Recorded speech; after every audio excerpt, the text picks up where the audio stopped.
комментарий беріп қойып сіздер неге тосып отырсыңдар? Сейчас процесс начнется, вы мешаете.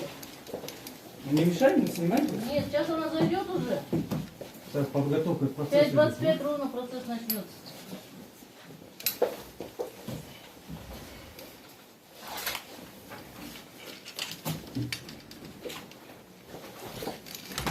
Комментарий беріп қойып сұраймыз. Кейінгі жақырында.